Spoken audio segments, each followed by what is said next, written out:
way.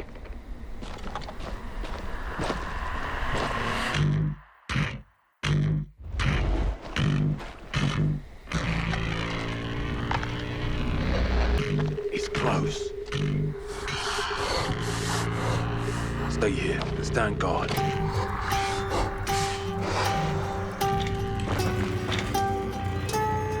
On me.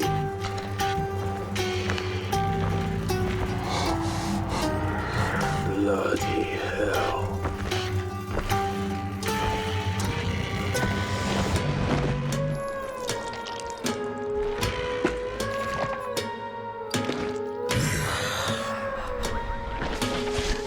Contact!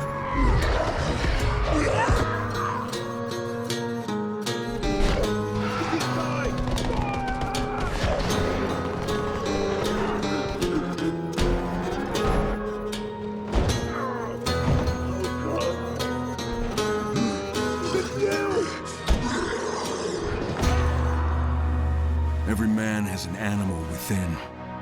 If you push too much, you might unleash the beast.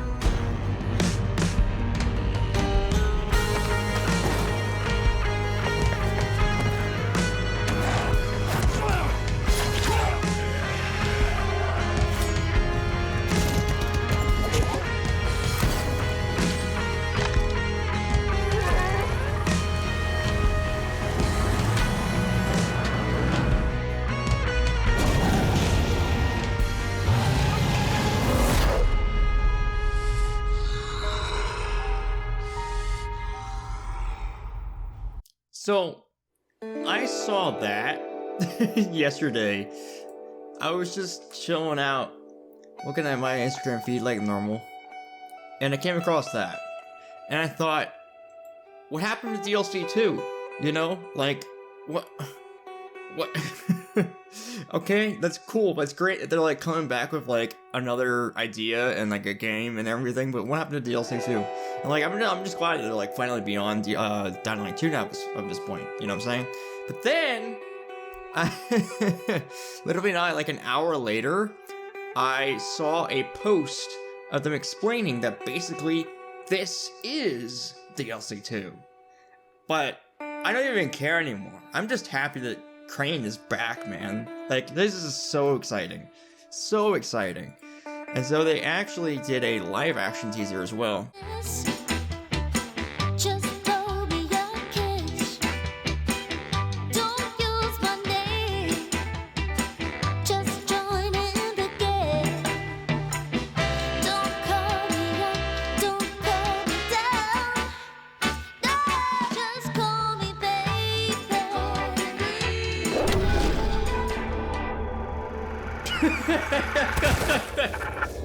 Oh, that's good.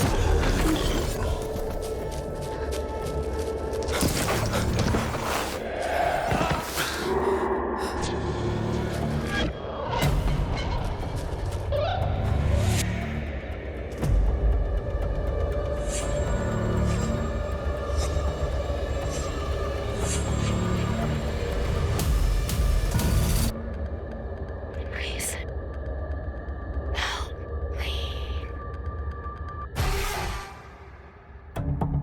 It's not the greatest, but I mean, how bad could it really be? Like, really bad. You know what I mean? Like, they could really mess it up, and they didn't. So, I'm happy with that. But as far as live action goes, I mean, that was kind of, like, it was a little bit cringy, I guess. I don't know, especially at the end. But people were saying, like, they don't understand what it means. You need to play the game and watch it again if you don't understand what it means, okay?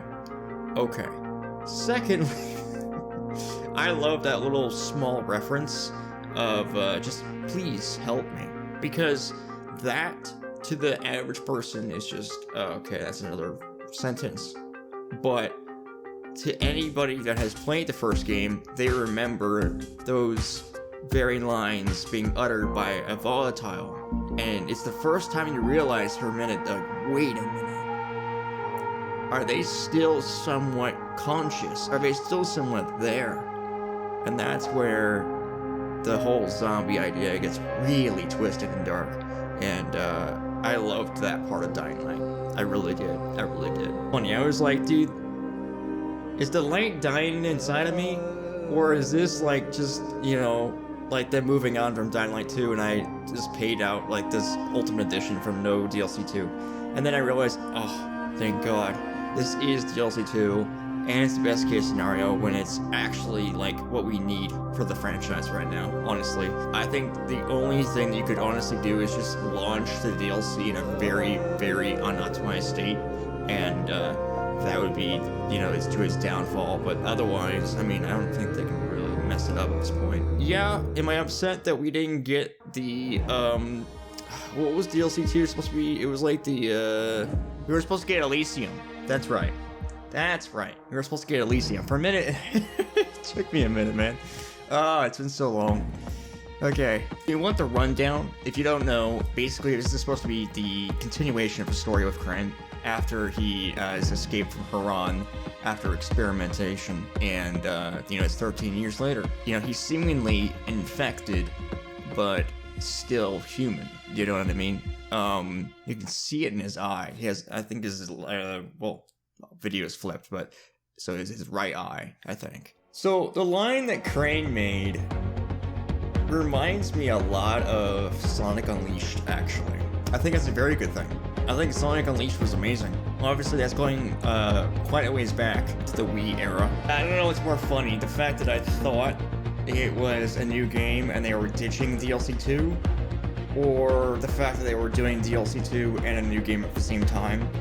I was worried of both of those things, but I was happy with what I was seeing, so I don't know, the fact that it's both, and it's come down to the best case scenario, I think it's just amazing. I'm so happy with what they're doing. It reminds me a lot of Dead Island Riptide, you know, it's like a standalone DLC title. It's gonna be amazing. Let me know your thoughts, if you want to talk about anything the Beast in the comments. Let me know what you think. You know, if you have any more knowledge than I do, let me know. It's not a lot, but yeah, I mean, I'm taking a huge leap here, but I'm thinking that the choice of using a female actor for the live action may or may not imply that Crane has, you know, gotten a lover or into a relationship or something. But I mean, that's really pushing it. I don't know. I mean, that could just be purely coincidence, but they obviously had to pick somebody. And I think that was an interesting choice of picking her. I think it was partly to indicate kind of like purity. She was wearing a dress, so she's, you know, a girl, and she's pretty and all that. And so, you know, to be maimed and to be ruined, it's like, it's a very dirty, nitty-gritty concept. But it also sounded like a man that was turning. And so I think maybe it was Crane. Somebody provoked him and he turned, and they, you know, when he's turned, he can't help himself. Like, he doesn't have control. I'm guessing. Anyway, that's all I'm gonna say. Stay here, everybody. Peace.